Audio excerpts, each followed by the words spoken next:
From a horrific shark attack victim to the pilots on the sets of Tom Cruise movies, here are some stunt actors that actually died on set. Starting with a stunt woman that died on her very first project, Joy Harris. Before Joy joined the incredibly risky stunt world, she was no stranger to danger. Many die-hard motorcycle racing fans would recognize her name. You see, she was the first ever African-American woman licensed for motorcycle road racing. No doubt the girl was pretty good at what she did, so she thought, why not try her luck in films? In 2017, the racer landed her first gig, Deadpool 2. Quite a solid start that was. She became the stunt person for Zazie Domino. So what went wrong? Well, Harris had been trying to pull off a motorcycle stunt. She even did it successfully 4 times in a row, but the 5th time was when her luck ended. The professional racer hit the curb and lost all control of the vehicle. It went crashing into a glass building. And you know the worst part?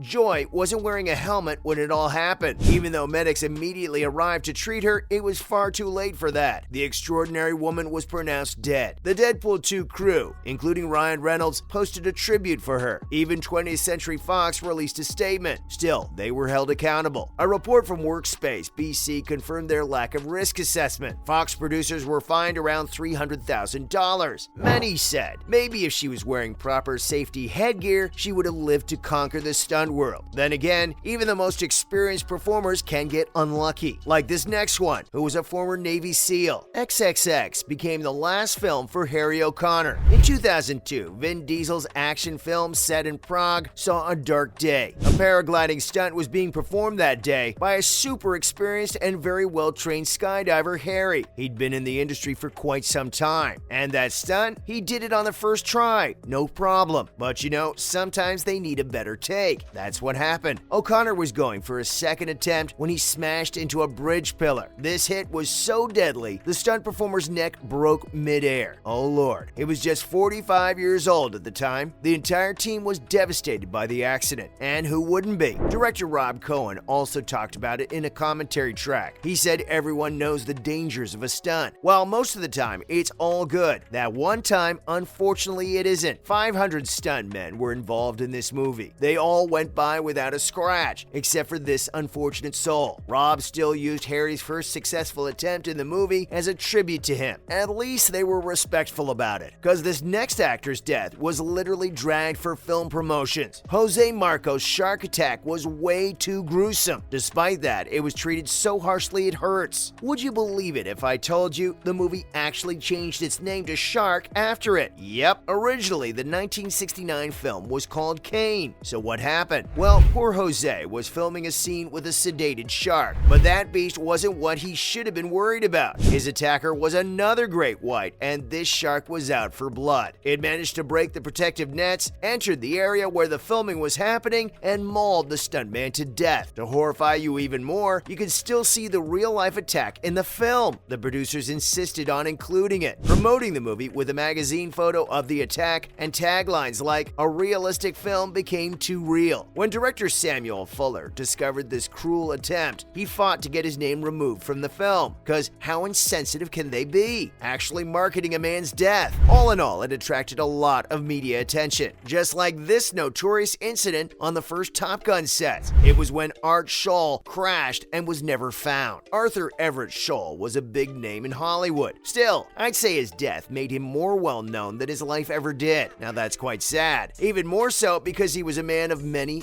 talents. Art was an educator, flight instructor, aerial cameraman, and an aerobatic pilot. To put it shortly, if you needed any risky aerial stunt, he was your guy. That's exactly why the Top Gun movie team hired him. They took him over the Pacific for a highly risky inverted air stunt. It was a major part of the storyline. Now, no one knows what really went wrong. Scholl's historic last words were the only clue. He was heard over his radio saying, "I have a problem. I have a real problem." Then the radio lost all contact. The famed stunt pilot's colleagues believe there must have been a mechanical failure, because Art himself was too much of an expert to make a mistake. Sadly, we'll never know. Despite an extensive search and rescue mission, neither the plane's debris nor the pilot's body was ever recovered. If you still watch the 1986 Tom Cruise classic, you'll find Scholl's name in the credits as the film is dedicated to his memory. And, believe it or not, he's not the only stuntman to pass away on a cruise film. There were 2 other pilots pilots on a separate project. Alan Perwin and Carlos Burrell died while filming American Made, and one other was left paralyzed. Yikes. It all happened in 2015. The movie crew was shooting over the Andes, and a Piper Aerostar aircraft was carrying these three individuals. Unfortunately, it got caught up in bad weather. The plane went down in the Colombian Andes. Carlos was a native Colombian who died right then and there, along with Alan. He was a renowned Hollywood stunt pilot. The other American pilot, Jimmy Lee Garland, made it out alive, but sadly lost all sensation in his body's lower half. It opened quite a massive debate, particularly blaming Tom for his high-risk, action-packed motion picture. Everyone knows how the actor is big on stunts, but the American-Made team claims it didn't happen on set. Apparently, the filming was wrapped, and these three pilots were returning. Finally, in 2019, a confidential settlement ended that debate. But for this next stunt performer, his death resulted in an even uglier lawsuit. It was John Berneker's demise on The Walking Dead. During the hit zombie show's 8th season, a tragedy happened. Actor Austin Emilio, or Dwight as the series audience knows him, was filming an action scene with John. The stunt actor was supposed to fall from a balcony around 20 feet high and land on a safety mat below. Only Berneker missed his mark. Instead of landing right at the mat, he first attempted to grab the ceiling. The studio claims that changed his anticipated trajectory, and John landed a few inches away on the concrete floor. You can imagine how bad the impact must have been. The 33-year-old suffered from terrible injuries, including a life-ending brain injury. He was breathing when he arrived at the hospital, but after a few hours, Berneker was pronounced brain dead. He was taken off of life support that following day, and another brave soul passed away too early. His death brought a wrongful lawsuit against AMC. John's family argued the production's negligence caused it. It could have been prevented. At first, they actually won. The jury awarded them $8 million. But in 2021, an appeal court threw that verdict out. The family is still waiting for justice. Those were some of the unfortunate performers that lost their lives on set. May their souls rest in peace. See you next time.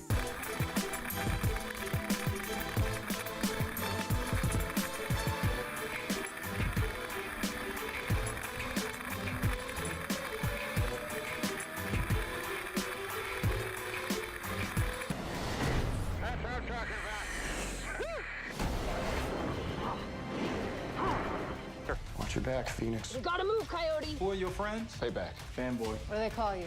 Bob? No, your call sign. Bob. Literally.